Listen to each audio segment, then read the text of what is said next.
Este projeto foi contemplado com recursos da Lei 14.017/2020, Lei Aldir Blanc, por meio da Secretaria Municipal da Cultura de Fortaleza.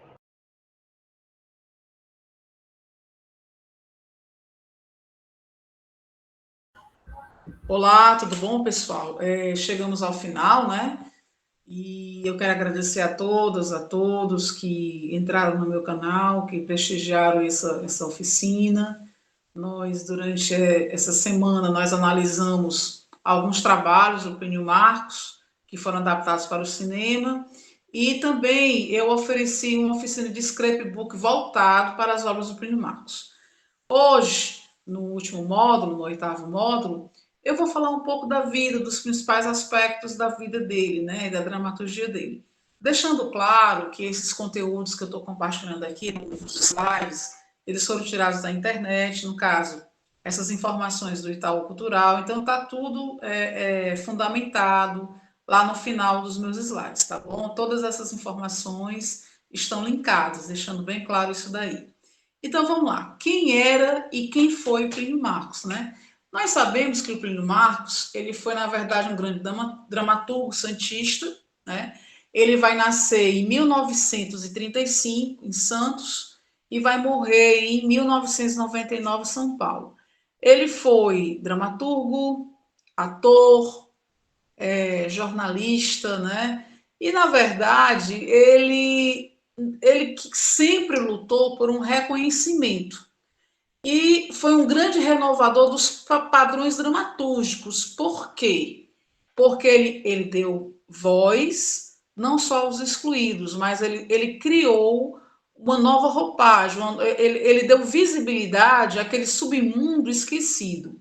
Então ele vai começar a escrever no final da década de 50 e vai ter o seu apogeu logo depois que passa um pouco essa pressão da ditadura militar, né? Ele começa a ter o reconhecimento dele, né? Então, o enfoque quase naturalista, né? Ele vai desenvolver uns diálogos e situações, né? Constantes e carregados de gírias, gírias que ele presenciava no dia a dia. Ele vai ser aquele autor observador, ele observa, ele convive com aquelas situações e todas aquelas questões o incomodam e ele decide colocar no papel. Na verdade, ele vai ser um dramaturgo que vai conviver com isso daí, com esses altos e baixos, com esse submundo, com essas, digamos assim, esses desequilíbrios sociais. Então, a importância dele está aí, né? Então, ele vai dar voz justamente às camadas sociais menos favorecidas, né? As que eram perseguidas, periféricas, digamos assim. Então, ele vai tornar o quê? Ele vai tornar isso evidente no palco. E eu gostaria de dizer que a década de 60 foi uma década, apesar do auge da ditadura, que o projetou, né? Porque, se a gente prestar atenção, foi o período que ele fez as principais obras dele. Não que as outras não merecessem, mas você tem uma navalha na carne, você vai ter uns dois perdidos na noite suja e você vai ter uma Abaixo de Lilás. Esses três textos são os textos mais encenados, né, mais comentados da dramaturgia dele. Ok? Então, até uma certa idade, seus 16, 17 anos, ele vive em Santos, né? E ele vê um circo, ele queria ser jogador de futebol, convive com o pessoal do circo lá da cidade, se encanta, né? E ocupa, acaba o quê? Acaba participando desse circo. E ele vai fazer o palhaço Frajola. Em 58, ele é chamado para substituir um ator, né? Num grupo amador da Patrícia Galvão, que era a Patrícia do Amaral, que era uma grande revolucionária da época, né? E na época o Geraldo Ferraz, que era o marido dela, ele acha interessante, né, manter um contato do Plínio com os escritos do Samuel Beckett e do Fernando Arbal. Então, até aí, o Plínio ele não tinha muito contato com esse teatro. Ele começa a ter esse contato a partir daí, né, através da Patrícia e do esposo dela. Um fato interessante, que depois eu vou pontuar, é que ele, em 58, ele presenciou um fato verídico que o chamou a atenção, e ele vai escrever sua primeira peça, Barrela, que é a curra masculina, o estrupo masculino. Claro, a peça é encenada num dia e no outro dia ela é proibida. Levou anos para ser o quê? Para ser liberada, né? Então, ele começa a perceber que esses temas polêmicos incomodavam, né? A sociedade, incomodava a ditadura militar. Então, não era uma coisa tão, digamos assim, atrativa. Mas ele é o quê? Ele é levado a escrever, né? Então, ele, desses contatos, resulta a primeira encenação amadora, que é justamente, vai ser em 59. Ele mesmo dirige, né? Ele mesmo presenciou, ele mesmo vai dirigir, e o fato acontece justamente em Santos, né? Vai acontecer em Santos. Muito bem. Então, ele começa a exercer várias funções. Ele queria ser reconhecido pelo teatro, mas o que acontece? Ele começa a escrever as peças dele e ele não tem, digamos, o reconhecimento logo de imediato. E aí o que ele faz? Ele começa a vender álbuns de figurinhas, né? Ele se torna camelô, tá certo? E sai de Santos, vai para São Paulo e vai ter contato com a TV Tupi. Né? Na década de 60, ele vai ser um dos técnicos da TV Tupi, antiga TV Tupi. Né?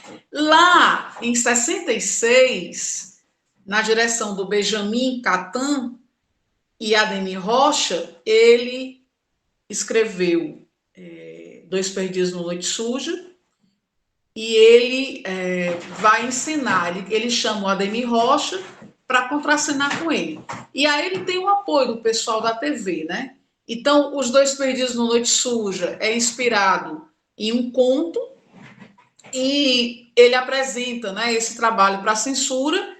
Ele tem sorte porque esse texto vai ser liberado pouco tempo depois, né? Então, a estreia dele profissionalmente como ator, como dramaturgo, vai ser justamente em 66, tá certo? Lá na Galeria Metrópole, né, em São Paulo. Né? Então, vai marcar aí a sua estreia profissional, não só como ator, mas também como dramaturgo. Pode passar, Nonato, próxima. É interessante que ele não baixa a cabeça, né? Ele insiste. O barato do Plínio é esse, porque ele, mesmo recebendo não, ele se mantém, né? Ele se mantém presente. Então, ele vai escrever logo depois A Navalha na Carne, que é considerado o quê? A sua obra, né? Primordial, a sua obra-prima. Claro, o texto também vai ser proibido em 67. Aí ele vai ter o apoio do Valmor Chagas, da Cacilda Becker, e ele ensina essa peça, né? Ele consegue ensinar essa peça no teatrinho que eles tinham, né? A Cacilda era uma atriz muito influente na época. E ele reúne, né, alguns críticos, alguns artistas da época e consegue montar.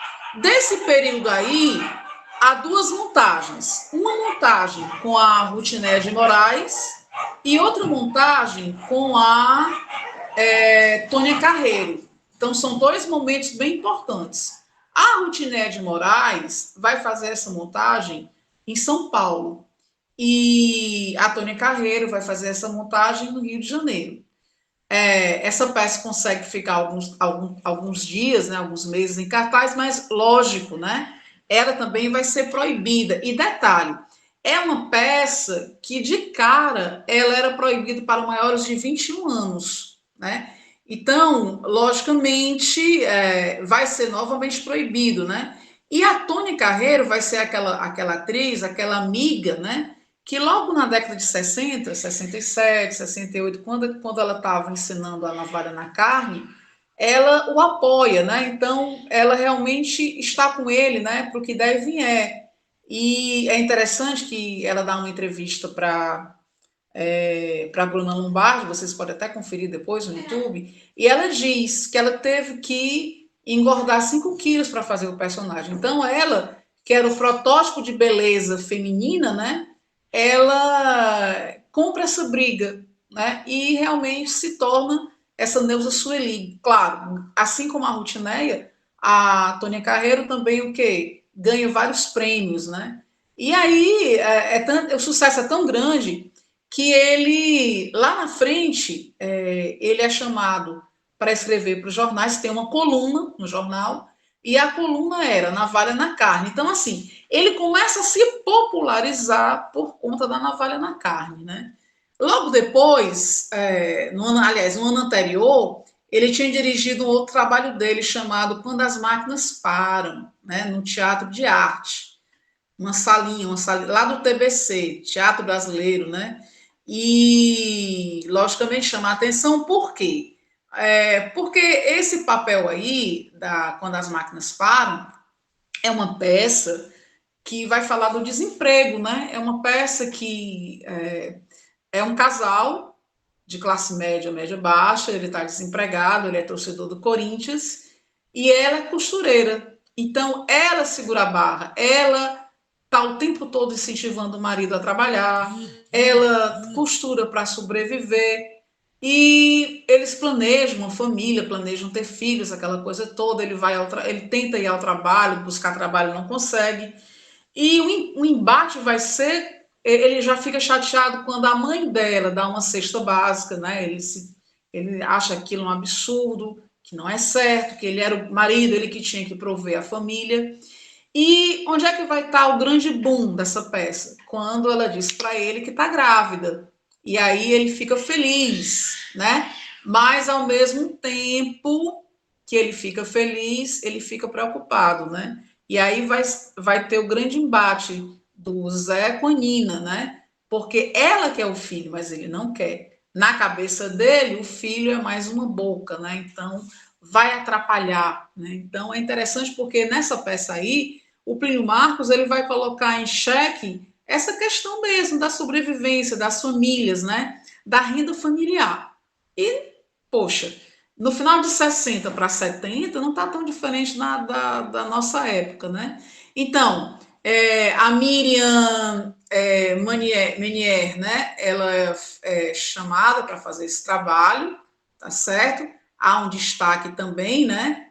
Pela criação. Depois ele escreve Homens de Papel, e a Maria Della Costa também é um destaque no Homens de Papel, ela vai fazer uma catadora de papéis, né? Também é premiada. E assim, alguns personagens de algumas peças são bem emblemáticos. Depois, esse texto dele, Quando as Máquinas Param, vai ser feito pela primeira esposa dele, que é a Valderias de Barros, né?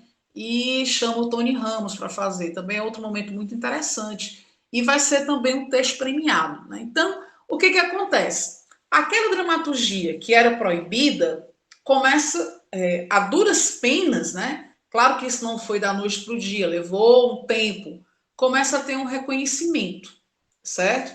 E aí ele vislumbra, realmente, ele quer escrever para teatro, ele quer viver disso. No começo, ele tem dificuldade, ele não consegue logo publicar suas obras. Ele datilografava, ele mandava alguém datilografar, ele encadernava, ele ia para as portas de bienais, livrarias, para tentar vender suas obras, né?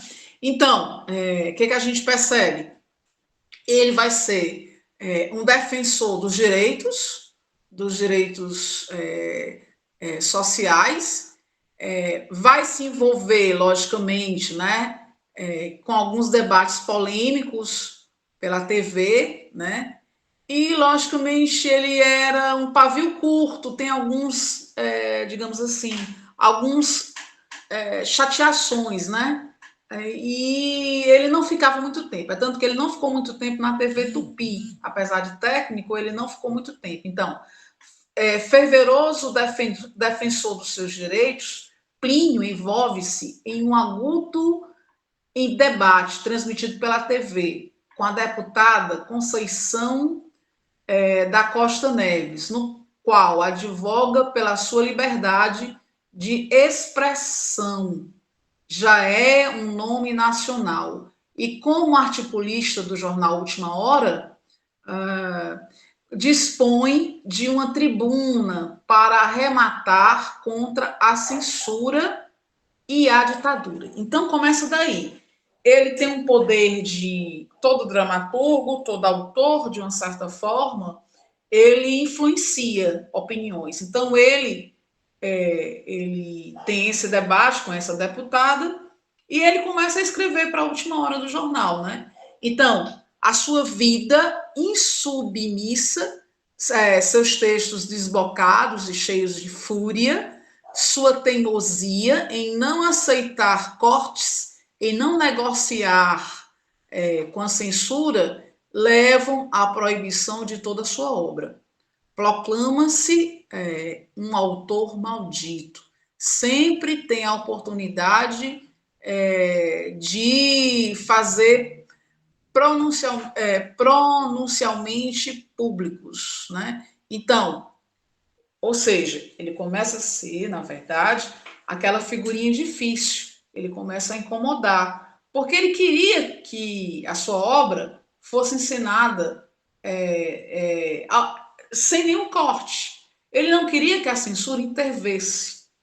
E ele realmente vai brigar por isso daí, né? Então é aquela pessoa polêmica, difícil, mas ele não baixa a cabeça, ele se mantém íntegro nessa sua empreitada, né? De se manter como diretor, como dramaturgo.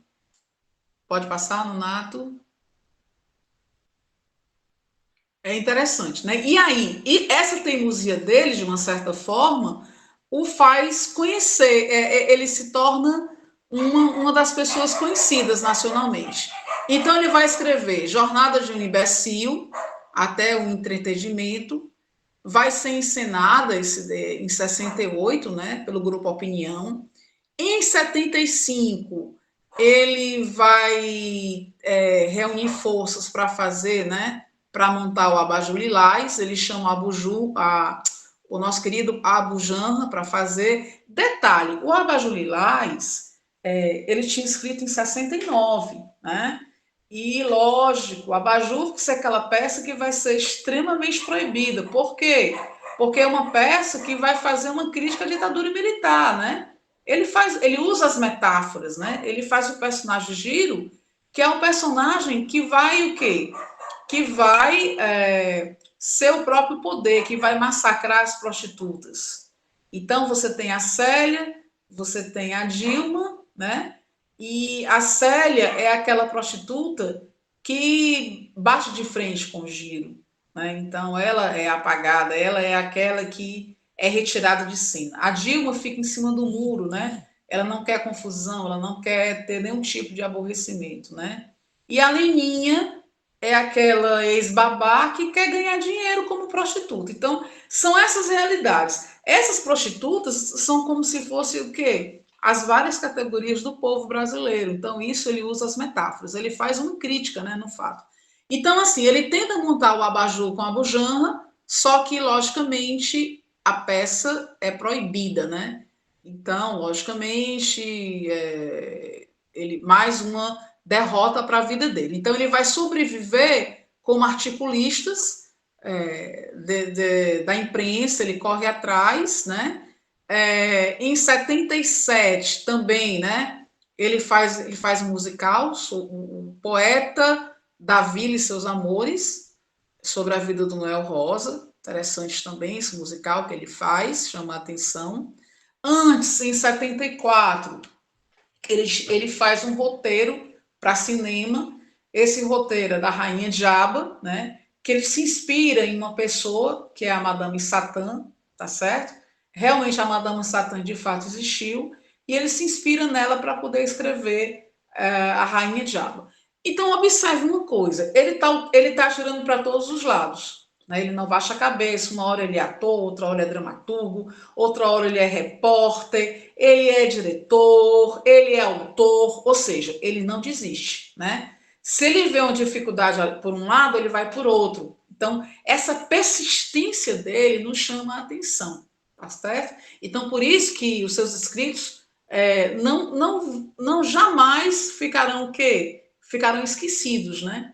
Então, depois, ele escreve outra peça sobre o signo da discoteca, em 79, E aí é um período mais onde a ditadura militar está mais o que branda, né?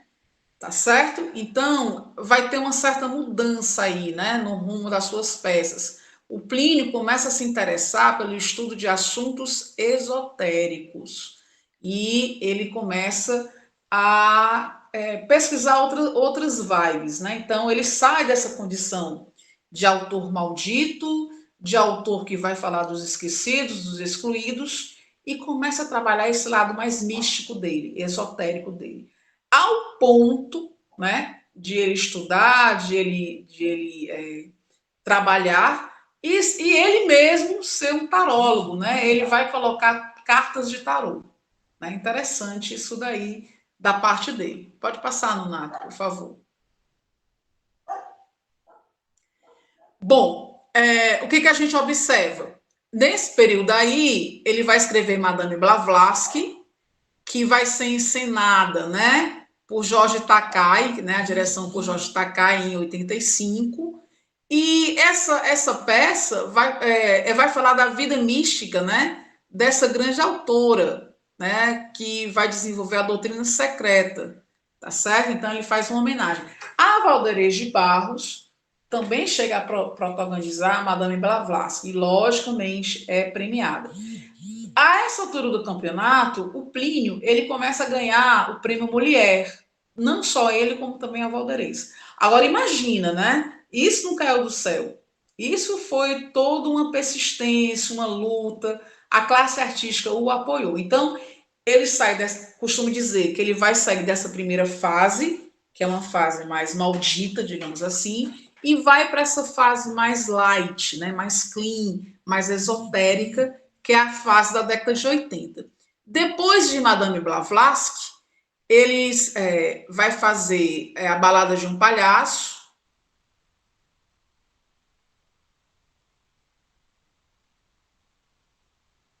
Em 86, né? Ele sobre dois palhaços de circo, ele começa a se sobressair com essa Balada de um Palhaço. Eram dois palhaços de circo que entravam em conflito, né? Os questionamentos, né? Do fato de ser artista. Então, durante muito tempo, ele vive dessas edições e reedições das suas obras, né? Quer dizer, aí sim, ele começa a ter o seu reconhecimento, que ele tanto quis logo no começo da carreira. Aí ele já vai ter seus livros publicados, ele não precisava mais estar às portas de bienais, nem de livrarias, né? Nem de oferecer esses livros às pessoas, né? Então, os livros já estão nas livrarias. E ele, logicamente, começa a ter o seu reconhecimento, né? Então, começa a ter a sua valorização. Mas depois de todo esse, digamos assim, depois de ralar bastante, né? Certo? Então, ele mesmo começa a ter esse reconhecimento e a obra dele, gente, envolve o quê? Envolve não só as peças de teatro que ele escreveu, mas vai incluir novelas, contos, né? Vai incluir também, né, romance, né? Então, com frequência, personagens de crônicas ou contos migram para o texto teatral, como é o caso de Balbina de Ansan, né? Em 70, nascida de textos jornalísticos, Querot, né? O Querot vem de um livro, de um romance dele, Querot, uma reportagem maldita, né? E aí se torna, na primeira versão, vai se tornar Barra Pesada, e na segunda versão, na segunda adaptação para o cinema, você vai ter Querot, o filme, entendeu? Então, antes vivido, né, por novelas, o Querot, uma reportagem maldita de 76, né, vai ter esse resgate. Então, isso é muito legal. Por quê? Porque ele vai ter um reconhecimento não só a nível de teatro, mas ele também vai pegar o quê? Ele vai pegar outras formas de escritas, né? O conto, o cronista, as crônicas, os contos, as suas análises, né? Ele vai, essa coluna que ele tinha da Navalha na Carne vai durar um tempo, depois não tem mais. Aí ele é convidado para analisar partidas de futebol, ele vai fazer crítica aos cartórios. Então, ou seja, ele não tinha papa na língua, ele dizia mesmo, né? Ele não era aquele coitadinho não, ele dizia o que ele pensava, por isso muitas vezes mal interpretado e mal compreendido, né? Então, ele vai deixar um grande número de obras inéditas, por exemplo, O Bote da Loba, né? Ela é de 97, lembrando, né, que ele morre em 98, além de peças infantis, né? Quais são as peças infantis? As Aventuras do Coelho Gabriel, tá certo? Que é de 65, O Coelho e a Onça, que é de 88, e a Assembleia dos Ratos, que é de 89, né? Então, ele vai ser o autor de roteiros cinematográficos, como eu já falei, A Rainha Diaba, né? Que é um filme do Antônio Carlos Frontora, que é realizado em 71, mas na verdade é de 74 mesmo. Neném Bandalo, que também é um filme, né, do Emílio Fontana, certo? Vem a Navalha na Carne, né, aqui, e Os Dois Perdidos, né? Lembrando que tanto a Navalha como Os Dois Perdidos, eles vão ter duas adaptações, né? Uma da década de 60, a Navalha, depois uma na década dos anos 2000, né? A mesma coisa, Os Dois Perdidos, tá certo? São as obras mais conhecidas dele, como eu já falei, né? E aí vai, tudo isso é consequência desse reconhecimento, né? Desse valor dele, tá certo? Beto Rockefeller, que é uma novela, né? Dirigida pelo Braulio Pedroso, ele realmente, quando ele se torna ator dessa novela, que é de 68 a 69, né? Ele tem uma grande popularidade, ele vai contracenar com o Luiz Gustavo, que fazia o Beto, né? E, infelizmente, muitos desses escritos da novela, muitas dessas tiragens da novela, infelizmente, se perderam, né? Hoje nós temos o quê? Nós temos o filme, que foi logo depois, foi em 70, né? Então, o Beto Rockefeller também vai ser um momento importante. E ele alcança essa projeção nacional, né? Como ator. Ele chega a receber, como eu já falei lá, o prêmio Molière de melhor autor pela Navalha na Carne e também pelos Dois Perdidos na Noite Suja, né? Nos anos em que não são lançados, ok? Então, além do Golfinho de Ouro como personalidade, né? Grande personalidade artística, em 71, casa-se, né? Com a Valderez de Barros, tem 3 filhos com ela, né? Um deles é o Léo Lama, que também, além de músico, é dramaturgo. Depois que ele se casa com a Valderez, ele passa um bom tempo casado com ela, separa-se, né? Mas continuam amigos, afinal de contas, eles tinham uma família em comum. E ele conhece a Vera Artacho. E a Vera também vai ser aquela pessoa que vai o ajudar, né? E ela, juntamente com os filhos, acho que até a própria Valderez, faz uma coisa interessante para a vida dele. Qual é? Todos esses escritos, essas obras que já foram ensinadas, lidas, inclusive as obras inéditas, né, elas são imortalizadas pela Funarte. Então, isso é interessante. Né? Então, mesmo ele morrendo em 99, né, essas obras ficaram imortalizadas pela Funarte. Pode passar, Nonato. E o que é a minha oficina? Eu peguei as principais peças, adaptações, claro, não estão todas, mas assim, eu peguei as mais importantes. Então, eu começo com o Beto Rockefeller, como eu já comentei, né? O Olivier Perroy, ele é o diretor, isso aí, pessoal, é o filme, né?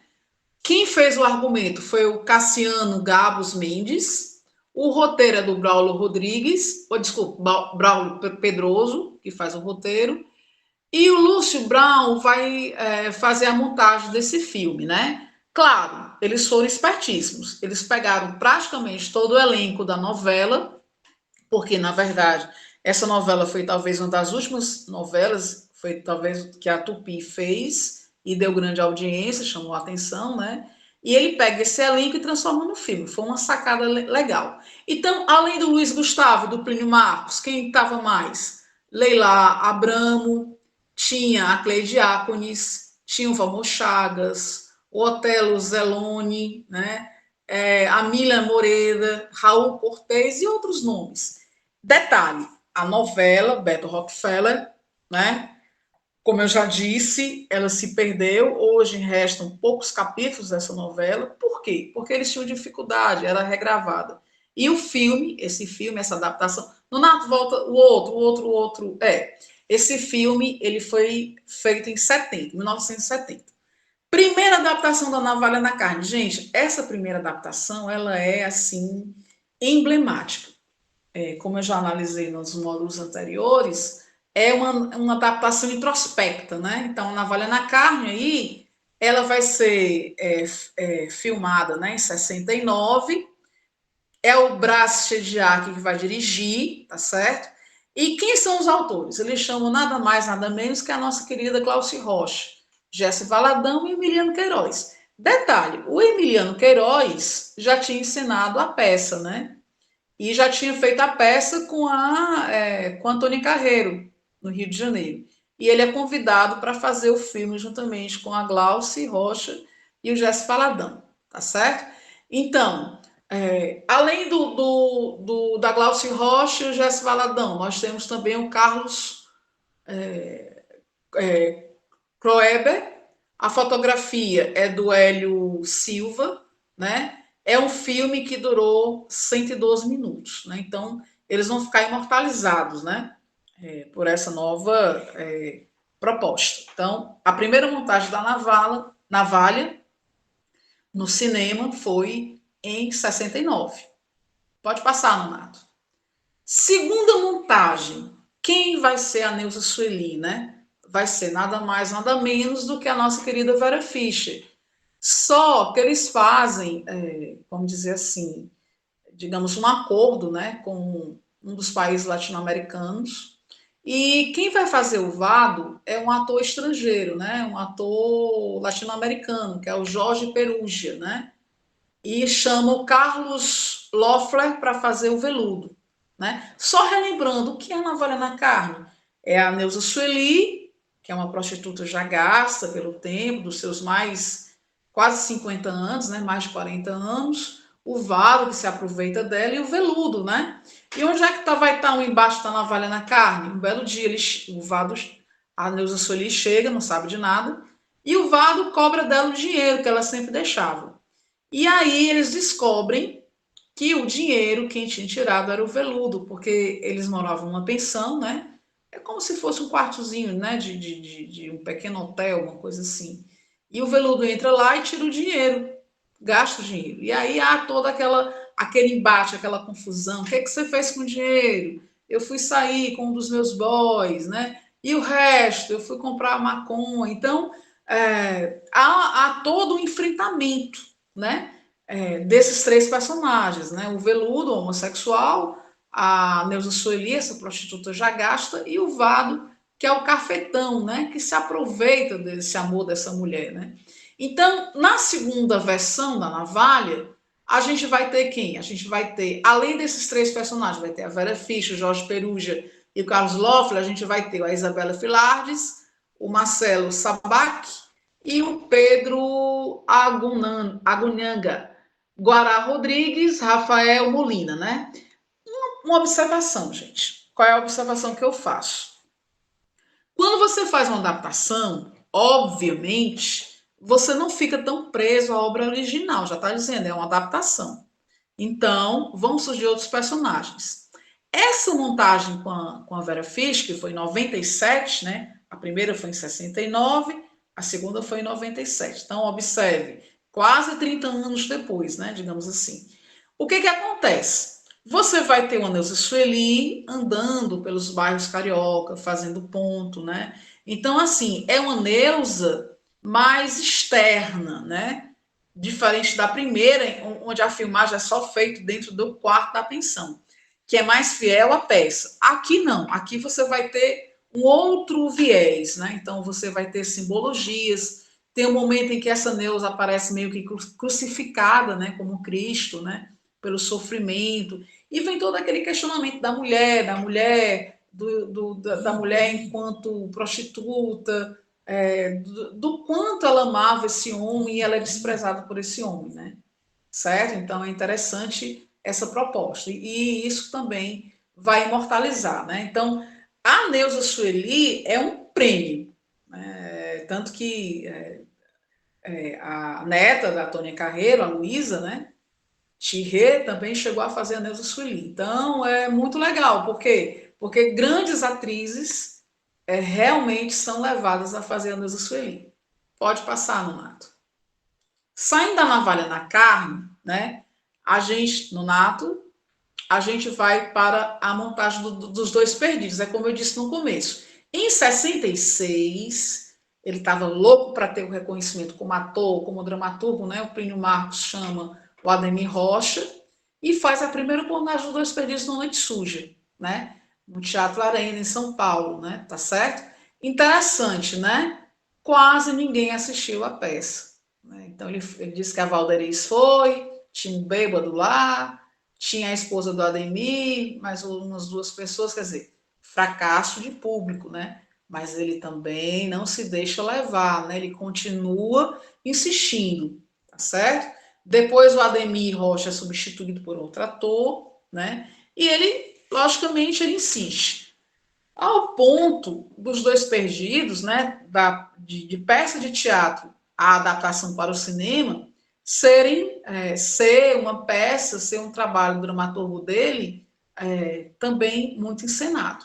Então, a primeira exibição, né, a primeira montagem teatral foi em 66, Nonato. Aí vamos para a primeira adaptação, né? A primeira adaptação, o que acontece? Ele chama, no caso, os dois grandes atores que adoram a obra do Plínio, né? Que um está vivo, o outro já faleceu, né? Ele chama o Nelson Xavier, lembrando, só para a gente entender, que o Nelson Xavier ele fez o Vado, né? Com Antônia Carreiro, tá certo? No teatro. Era o Vado sendo feito pelo Nelson Xavier, a Neuza Sueli sendo feito pela Antônia Carreiro, e o Veludo quem fazia na época era o Emiliano Queiroz, tá certo? E no caso, o Nelson Xavier é chamado e ele vai fazer, juntamente com o Emiliano Queiroz, Dois Perdidos na Noite Suja. E o que é os Dois Perdidos? São dois jovens que vão para a cidade grande ganhar vida, né? Eles trabalham no mercado. E tem aquela brincadeira, né? A mulher do negão, um fica fazendo hora com o outro. E um deles é o Tom e o Paco, né? E um deles, que vem do interior, quer um par de sapatos, porque ele quer, o dele está todo furado, então ele quer um par de sapatos para ter uma presença melhor e conseguir um emprego que preste, né? E aí o que eles decidem? Eles decidem roubar um casal de namorados. E o embate vai estar aí, né? Aquele que é humilhado se revolta. Né? Então, há um final trágico, né, da história. Então, nessa primeira adaptação aí, né, dos Dois Perdidos, a direção, né, vai ser do Brás Chediak, ele tanto faz o roteiro juntamente com o Emiliano e o Nelson Xavier, e ele faz a direção, né, do Brás Chediak, e chama a atenção pela fotografia do Hélio Silva, né? E é interessante, por quê? Porque, olha só, gente, essa primeira adaptação, ela foi feita em 1970. Observe que os anos 60 e os anos 70, apesar da ditadura militar, são anos que marcaram, né, muito a montagem dos trabalhos do Plínio Marcos, né, das peças e dos filmes do Plínio Marcos. Pode passar, Nonato. Saindo dessa primeira roupagem, aí, dessa primeira adaptação, a gente vai ter uma segunda adaptação dos Dois Perdidos. Só que agora é o José Joffre que é o diretor. O que acontece agora?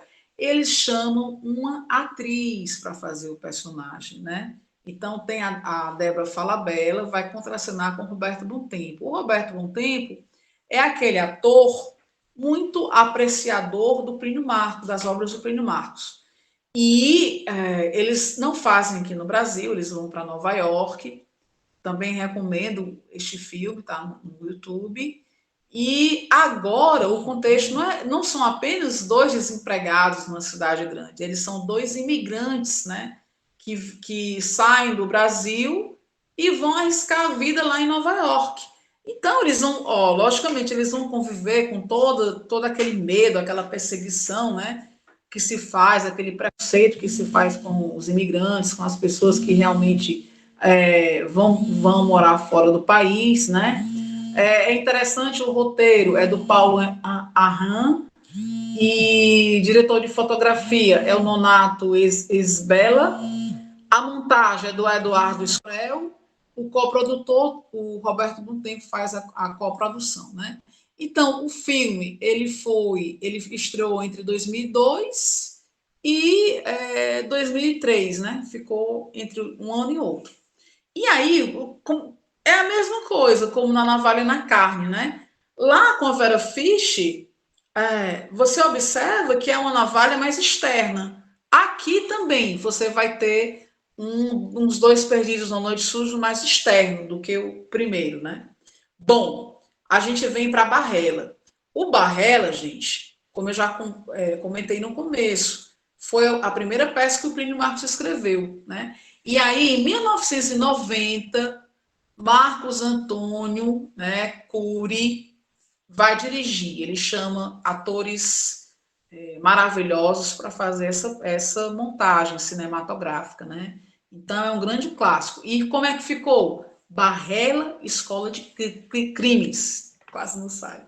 Então você vai ter aí mesma coisa. O que é a história?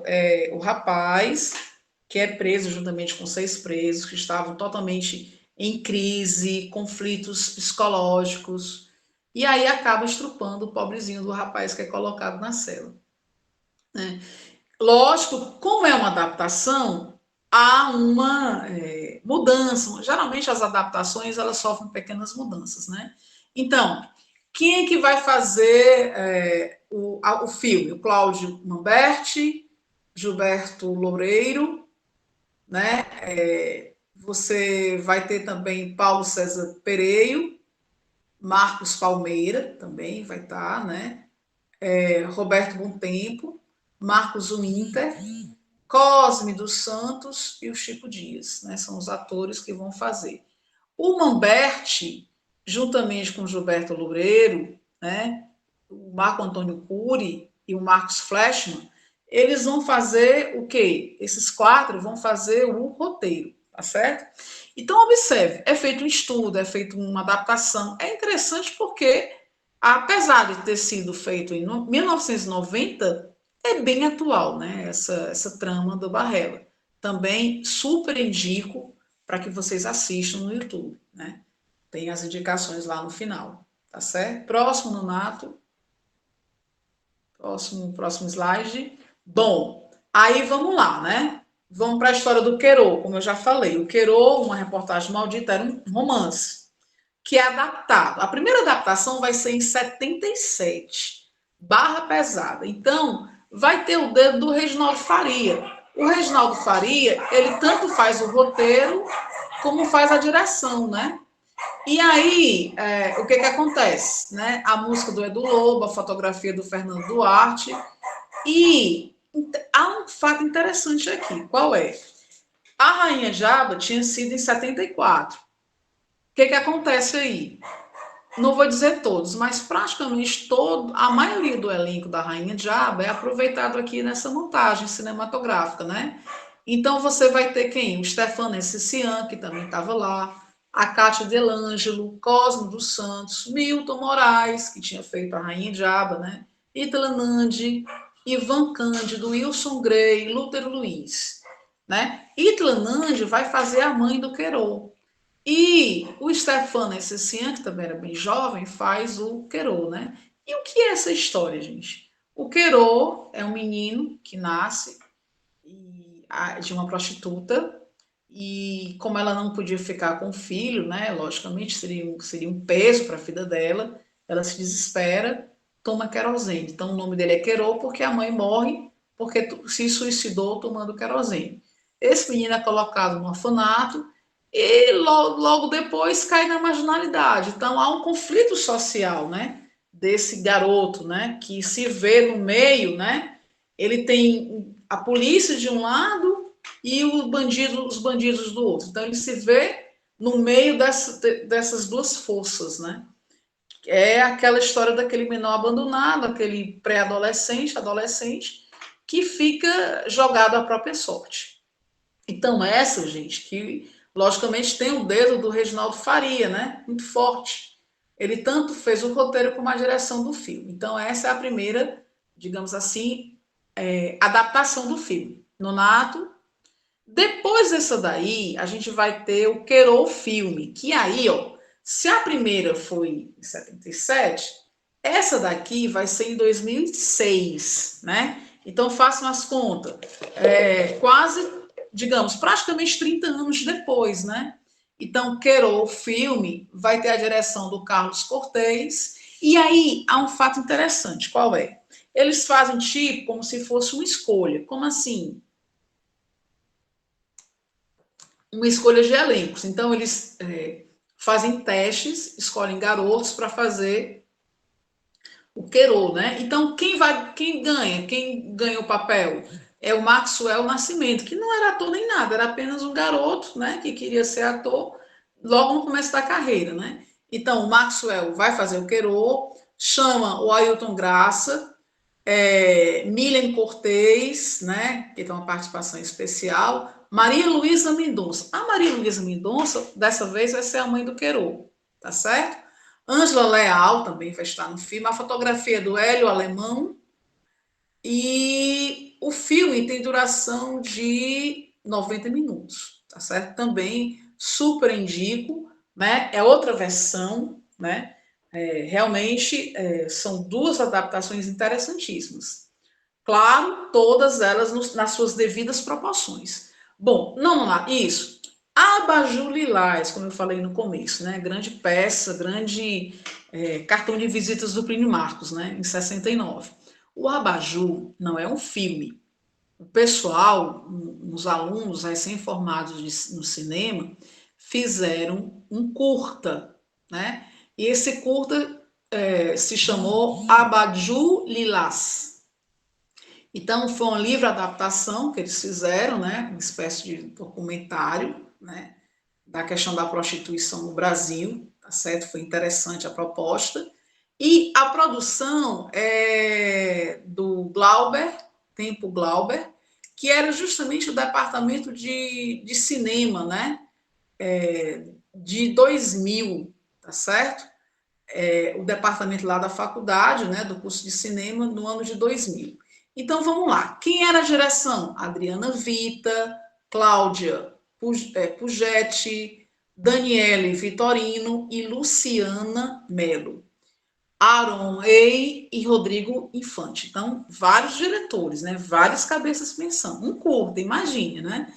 Elenco, Marcos Breda, Sandra Basorti, Juliana Guimarães, certo? Marília Passos, Deuclides Gouveia, tá certo? Foram os atores. E o roteiro, gente, é do Jorge Monclar. Fotografia e câmera, também do Jorge Monclar, tá certo? 32 minutos. Então, assim, é como eu disse, acho que eu já comentei aqui nos outros módulos. O Abajur, ele é tão visceral que não só merecia ter sido feito curta. Quem sabe um dia a gente vai ter um filme do Abajur, né? Tá certo? Pela sua grandeza, né? Ousadia do Plínio Marcos. E aí vem a Rainha Diaba, né? Que o roteiro é do nosso querido Plínio Marcos. Também o Antônio Carlos Fontoura, que é o diretor do filme, também dá pitaca nesse roteiro, tá certo? E aí, ele não só faz o roteiro, como também faz a direção, né? A fotografia da Diaba é do José Medeiros, né? Muito bem, eu vou destacar essa fotografia. É uma fotografia de um colorido, né? Muito da década de 70, eles realmente foram muito felizes nessa escolha aí. E os atores, Milton Gonçalves, como eu já falei anteriormente, ele vai fazer a Diaba, inspirados na Madame Satã. Para quem não sabe, a Madame Satã de fato existiu, né? é um personagem do Carioca, né? Era um homossexual, também traficante, tinha as bocas de fumo dele, mas ele tinha um certo respeito, né? Ele impunha um certo respeito lá na época, né? Então, além dele, além do Milton Gonçalves, vai ter a Odete Lara, o Stefan Nessessian, o Stefan Nessessian faz o Bereco, a Odete Lara vai fazer, no caso, uma das pessoas que vai estar sob o comando da Jaba. Nelson Xavier vai fazer o Catitu, né, que é um dos homens de confiança, que acaba traindo a Jaba, né? A Yara, aliás, desculpa, fiz uma confusão. A Aldete, desculpa aí, gente. A Aldete Lara é que faz a namorada do Bereco, a prostituta namorada do Bereco. E a Yara Cortez, né, que é uma senhora, jovem senhora, é que faz a governanta da Jaba, né? Que ela também apronta, né? E é assassinada pela Jaba.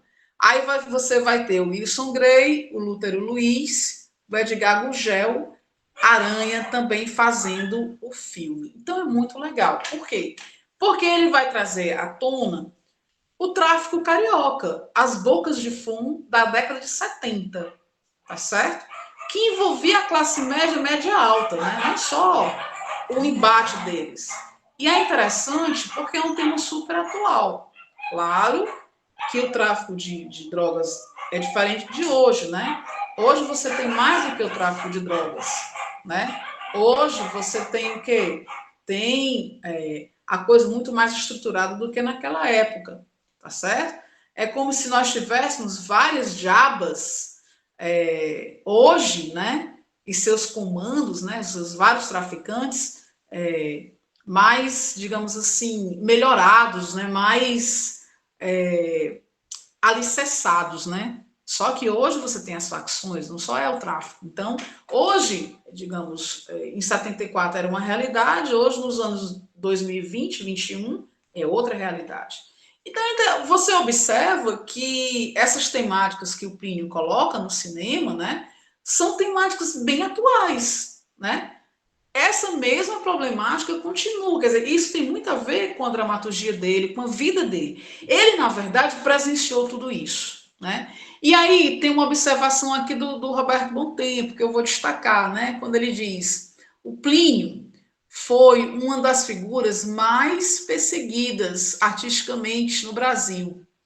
O submundo se tornou protagonista em suas mãos, exatamente. O submundo que antes não existia, ele vai dar o quê? Essa ênfase, ele vai dar essa evidência, vai ser o grande protagonista, né? Então, o espetáculo traz para os palcos não só a história biográfica do dramaturgo, mas sim uma grande história de vida que atinge o espectador em geral, exatamente, né? Então são muitas esses personagens que ficaram imortalizados na dramaturgia do Plínio, não eram só ele não só fazia essa denúncia social, né? É uma denúncia mesmo de situações, né? Que hoje em dia são muito vistas, né? Hoje você tem a morte, a violência contra a mulher, você tem a violência contra o homossexual, o problema das drogas é uma coisa ainda muito, muito presente, né? Jovens são assassinados. Então, assim, coisas que a gente não consegue resolver. De 60 para cá, digamos que houve uma piora de tudo isso, né? Então é muito complicado. Então, tá aí, o Nonato está demonstrando aí, né, as minhas referências digitais e bibliográficas. Realmente, o Plínio, ele já foi motivo de estudos, já foi assunto de artigos, de monografias, de teses, né, dissertações de mestrado, do doutorado também, e ele está super atual, está super presente. Então, quero agradecer aqui o professor Nonato por ter me ajudado na gravação desses vídeos, por ter participado também de algumas análises históricas. Agradecer também a todos que estiveram presentes, todas, todos. Esse apoio que a Lei Aldir Blanc nos favoreceu, né? E esse fomento, juntamente com a Secretaria de Cultura de Fortaleza. E, assim, estou feliz por ter oferecido esse trabalho. E viva Plínio Marcos! Obrigada.